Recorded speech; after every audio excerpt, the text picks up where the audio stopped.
1950s, America had broken free from the shackles of wartime economics. It was walking with the swagger of a nation that had the world by the tail. Scientists had harnessed nuclear energy. Jet-propelled airplanes were breaking speed records, and the race to space was on. But perhaps more than anything else, one thing melded imagination and consumerism, putting this era in perfect context. The concept car. Unlike satellites, rockets, and jet planes, these dream cars were accessible. People flocked to auto shows to see concept cars in their titanium-bodied glory. They were snapshots of how America perceived its future. They were simply out of sight, unforgettable. But what happened to them? Most were destroyed. Some just plain vanished. But amazingly, some are still here. Introducing the 1941 Chrysler Newport and its sister car, the LeBaron Thunderbolt Roadster.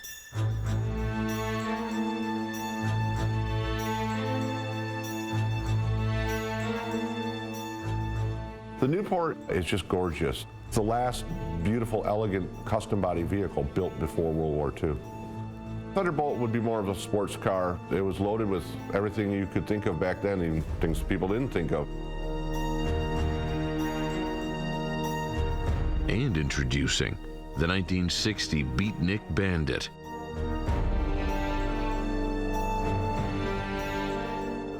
A car with a few incredible technical gizmos of its own.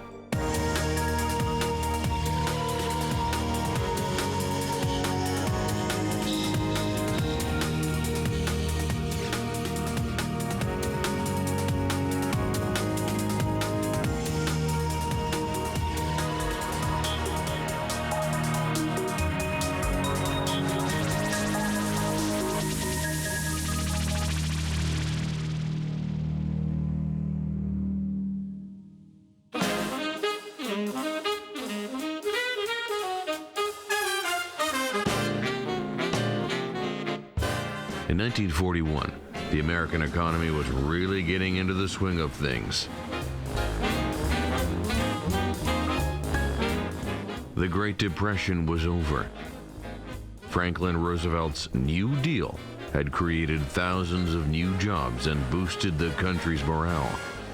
It was a great time to be making cars in America. The industry was very healthy at the time. Auto sales were very good. 3.5 million cars were built and sold that year, the highest total since 1929. It was a good time for Chrysler to kind of branch out and experiment a little bit by bringing out a couple of idea cars. What they rolled out was a luxury town car called the Chrysler Newport and a powerful roadster known as the LeBaron Thunderbolt. Two cars that embodied elegance, style, and power. I think that the Newport and Thunderbolt represent a real change in what was going on in the United States at the time and with design. There was, good times had kind of come back after the very dark times of the Depression. And companies were experimenting. They were doing things to liven things up, to make things brighter and more interesting.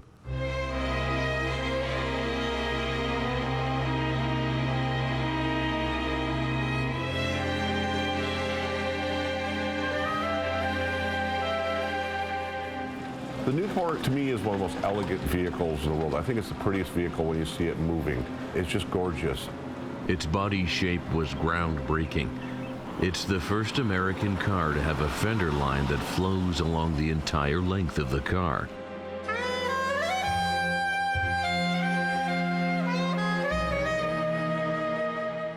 They call it functional design, where they used a wind tunnel to design the car. So it's got the long sweeping lines. It's really bereft of any chrome or what they called gingerbread at the time. They didn't put a bunch of things on the vehicle because its long, sleek lines stood for itself. I mean, it looked good without them. There's no exterior door handles. You actually reach inside to open the door. So it's just a long, beautiful, sweeping vehicle.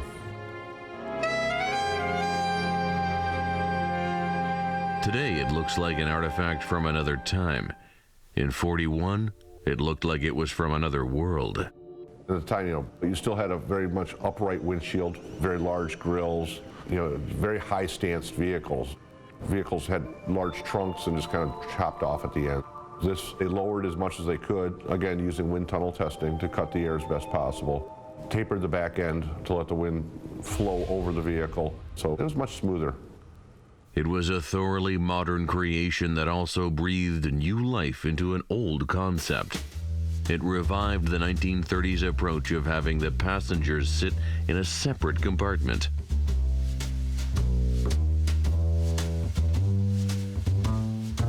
They call it dual cowl setup, where there's actually a second cowl like in front of the driver with a windscreen to keep the wind off the passengers. And it actually did have rear view mirrors on each side so the passenger could see what was behind them also. It was based off the Imperial chassis, and those were big cars. It's I think a 142-inch wheelbase. And it's got a large engine, 232 cubic inches, 140 horsepower. So that's pretty large for the time. So it gets up and moves and drives along pretty well. It wasn't the most practical where it didn't have side windows. It did have a convertible top, but people were by then used to roll up windows, which they didn't have in the 20s, but by the 30s you get used to being able to close the weather outside.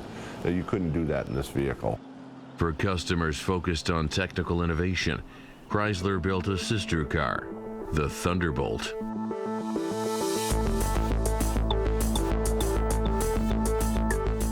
It's a two-door, two-seat roadster that's jam-packed with gadgets.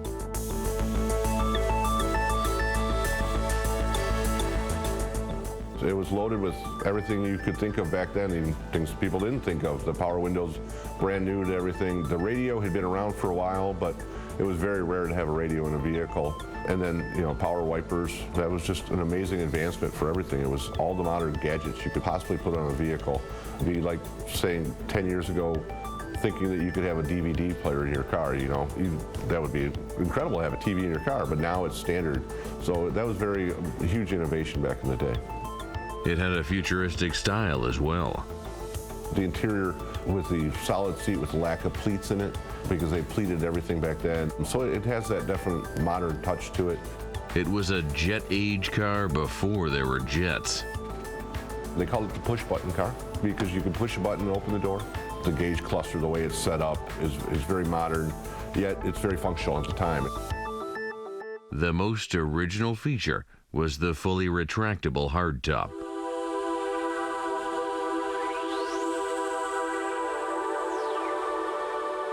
It was a huge innovation to be able to push a button and then your top just go away and fold away. Other automobile manufacturers followed 10, 15 years later. Other features reached the market much sooner. It had hidden headlights, which would become a feature on the 1942 DeSoto model. So something that was concept went straight to production on that vehicle. Chrysler built 6 of each model. They were painted in a wild array of colors from sunshine yellow to burnt orange, seafoam green to midnight black. The dozen cars were spread around the country to excite potential customers. People actually travel from city to city to try and see the different cars in the different colors. So you've seen one Thunderbolt, but you haven't seen them all, so you go to the next city to see them. So they were a huge hit.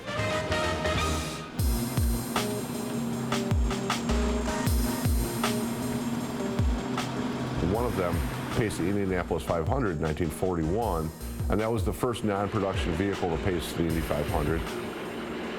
After the race, it became the daily driver for Walter Chrysler Jr. Another of the Newports was owned by movie star Lana Turner and spent a decade turning heads on the streets of Hollywood.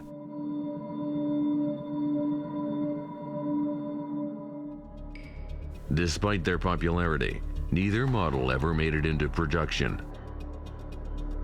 In December of that year, America went to war in both the Pacific and in Europe. That put an end to the era of elegant automobiles.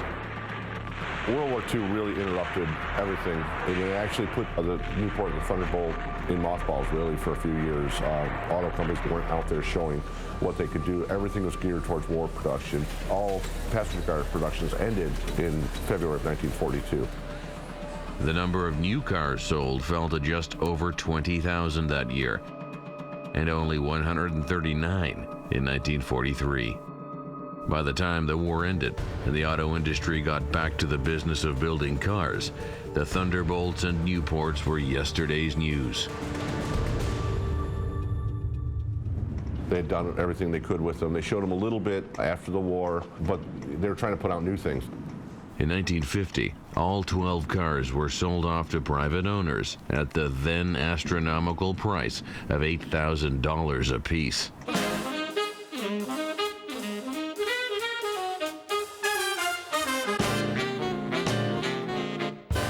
It has been more than 70 years since they made their debut, but this pair of concepts are still capable of inspiring. It's a moment in time where anything was possible, that you can dream it, you can build it, and nothing was out of the realm of doing. You could actually build these vehicles, put them out there, drive them, and the public could see good times on the horizon.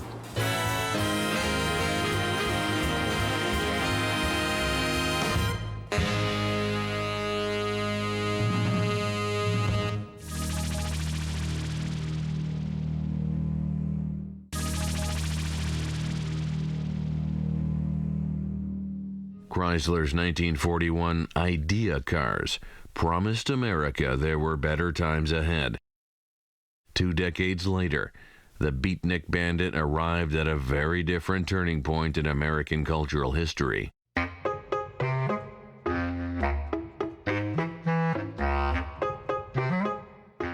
The Beatnik Bandit looked like a cartoon car. That's not surprising, because its creator is Ed Big Daddy Roth, the airbrush artist that drew Rat Fink. For teenagers at the time, Rat Fink was the anti-Mickey Mouse. He represented anything their parents didn't approve of. That made the bug-eyed rodent wildly popular. If you have enough gray hair these days, you had something to do with the Rat Fink in your youth. Ed Roth's car was built with the same rebellious spirit.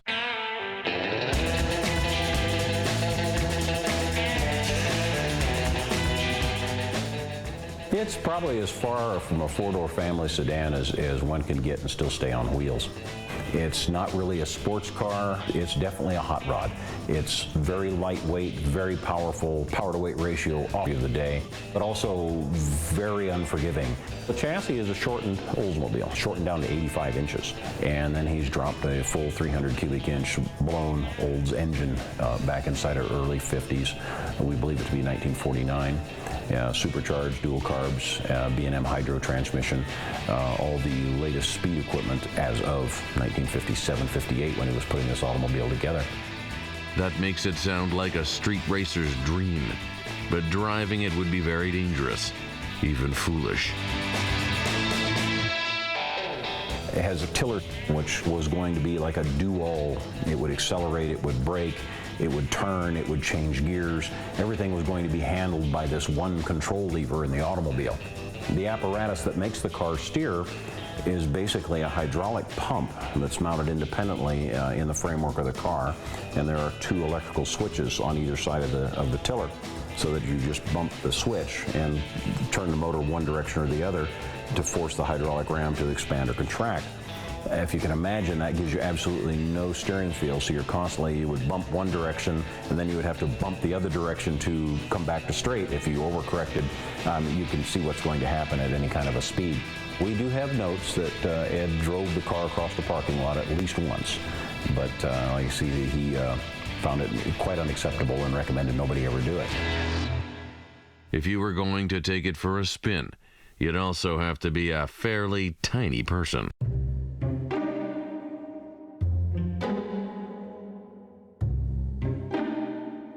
There's a photograph of a couple of showgirls taken at one of the car shows, and they're kind of crammed into the machine. That didn't look very comfortable. He couldn't drive it around town, but that didn't stop Ed from showing it off. and using it to promote his. Ed's cars were meant to be brought into the Autorama. Everybody would ooh and on. He would park and set it all up with all these little goodies, and then he would be nearby doing the t-shirt business, raking it in that way. Every hour or so, Ed would come over and they'd do a big trumpet fanfare thing, and Ed would demonstrate the car. On our particular Beatnik, there's a little remote control box tucked back into the frame, and he could roll that out, and he had all the buttons and switches there. He could raise and lower the top, he could turn the wheels, he could start the engine, then he could reach over and jazz the throttles, and everybody'd make a lot of noise and stuff like that in the building, and everybody'd applaud, and he'd shut it back down and tuck the box away and go back to selling t-shirts.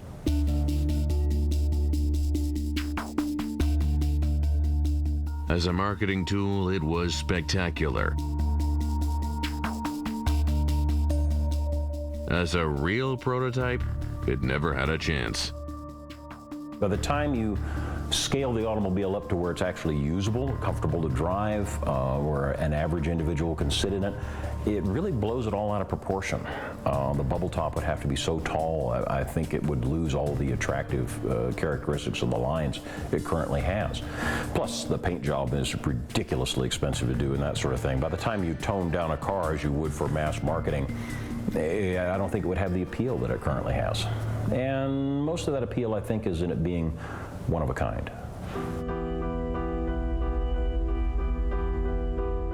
After its life as a show car, the Bandit entered mass production in a very small way. At one point, they were paying like a penny a box for every model they sold.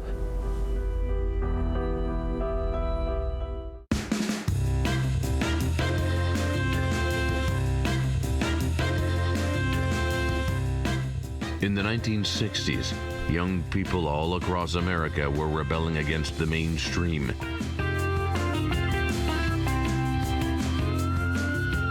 It was also the height of the hot rod culture in Southern California. The Beatnik Bandit appealed to both the hippies and the gearheads. Ed Roth is coming out of the Beat generation, going into the 60s generation, the Summer of Love and such as.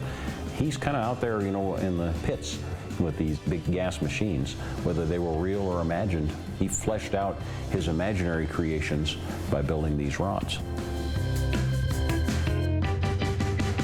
For a car that couldn't be driven, it ended up making a lot of money for its creator.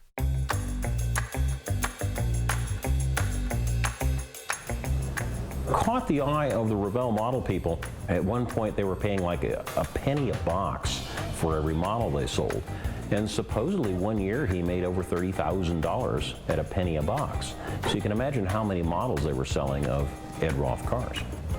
A few years later, the toy maker Mattel came calling, wanting to make it even smaller.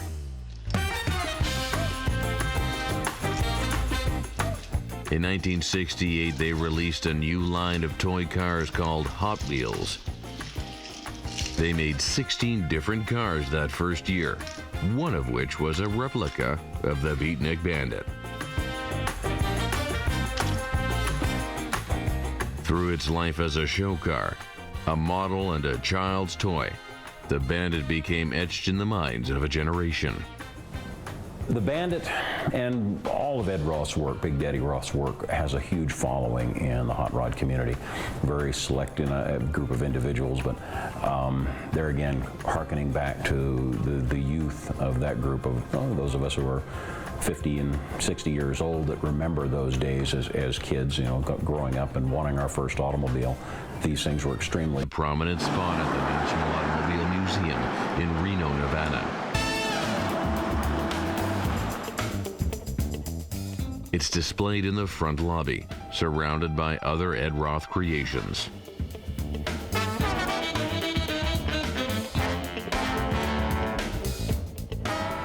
We have a nice little corner where we can display our body of Mr. Roth's work. Mr. Roth was kind enough to donate Beatnik 2 later on in the 90s. Beatnik 2 is a 1990s revision of the original 1960s concept. The bubble top still remains, but he had given up on the tiller steering. They touch a part of everybody who was a gearhead in the 1960s. Kids growing up to be gearheads, current gearheads at the time, anybody who was interested in the automobile hobby, particularly hot rods and the show rods, the Autorama cars, and such as in the 1960s, the Oakland Roadster show, the Detroit Autorama, such as, if you were, if you're having your dad drag you to one of those shows, you probably had a Rat Fink model or something like that stashed in your room somewhere. And so that goes back to that generation of individuals. When you display a car like that, we're building on memories when we bring an old automobile out for somebody, and it's to touch that part of your soul that automobile connects with. And for many people now, my age, thereabouts, these automobiles touch that piece of your youth.